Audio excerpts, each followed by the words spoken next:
Good morning, good afternoon, good evening, good night, good day to you, depending where you are in the world. We're doing the nighttime devotion from the devotional Maranatha. The title today, A Goal to Reach. 1 Thessalonians 5:23. The very God of peace sanctify you wholly. And I pray God your whole spirit and soul and body be preserved blameless unto the coming of our Lord Jesus the Christ. When Paul wrote, "And the very God of peace sanctify you wholly," he did not exhort his brethren to aim at a standard which was impossible to reach.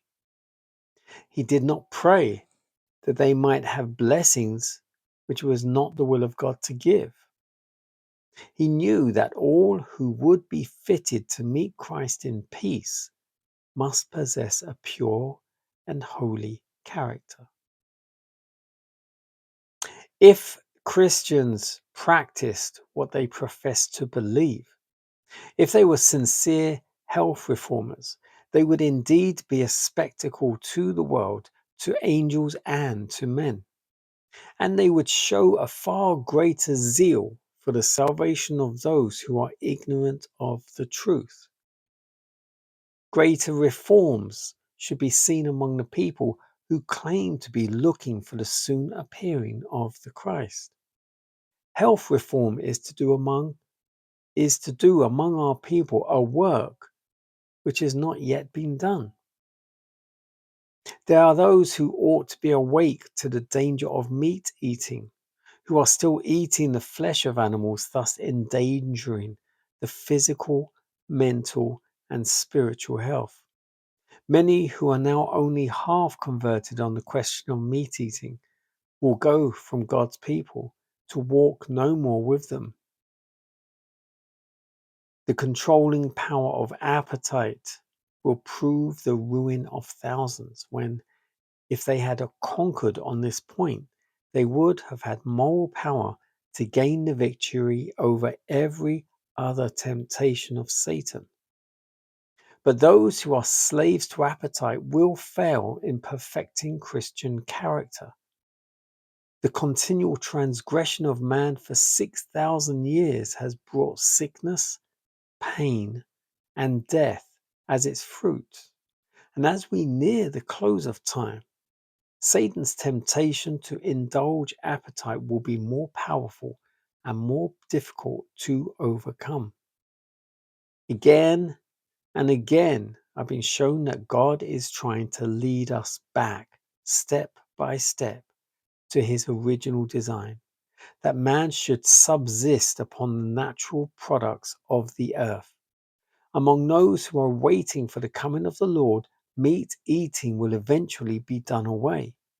Flesh will cease to form part of their diet. We should ever keep this end in view and endeavor to work steadily toward it. The title again, A Goal to Reach. So this is referring to being holy, WHOLLY, as a whole, holy like Christ, as he was. And Paul writes this with the view that it is not impossible to us to reach that state of being. But it takes self-control. And as I love to say, bring your mind and your body under subjection. If you can control your mind and your thoughts, then you can certainly control your body, because it is your body that reacts to your thoughts. You have the thoughts and you either go with them or you dismiss them. If you go with them, then your body reacts to what you agree with your mind. But if you chuck them out of your mind, if you don't even entertain them, then you don't have that much to worry about. You are controlling your thoughts and the way your mind thinks. Reforms is also about what you put in your body. That also affects your mind. As is said here, meat eating clouds your mind, clouds your judgment. It does. People think it's just when you're smoking the drugs and having the alcohol, but it's not. Meat eating is also the blood that is in the meat. That blood is the life force of another being, an animal. And so your body, when you're eating the meat, is then having to determine what is and what is not your blood, your cells. You got these foreign bodies running around your body, and your body has to then decide, well, what is and what is not should be there.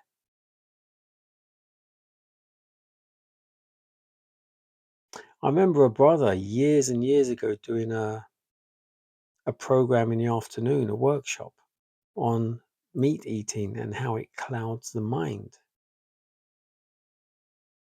And it really made a profound difference on me. But I have to say, that wasn't the reason that I stopped eating meat in December 2009. And the reason I stopped eating meat, and this is like a testimony for me, is that I was at a business dinner once and there was about 600 people there. It was a black tie dinner. And the main course on the menu was baby lamb shank.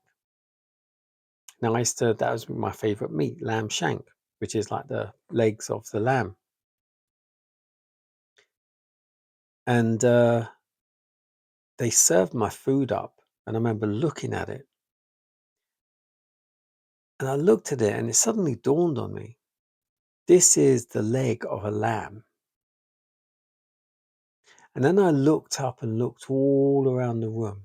And it was a great big marquee. 600 odd people. And I'd say maybe 100 of them were vegetarian, perhaps. So you're thinking 500 sheep legs of sheep. So if that's, I don't know, that's 250 sheep slaughtered in that for that one meal. And that's just that one meal, that one evening. Now, if you think about all the kebab shops that have all the lamb and all the other places that have all the lamb, they cannot grow it quick enough, these sheep, quick enough to serve it up as they do. And then I started doing research and I started finding out that they're cloning them. They're born in they grow them in laboratories. They grow them on these, like they do with hens, battery hens. They do the same with all these animals, with steroids and antibiotics and everything. And we're putting all this stuff inside our bodies.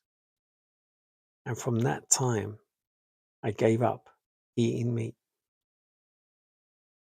December 2009, I just cut it out completely.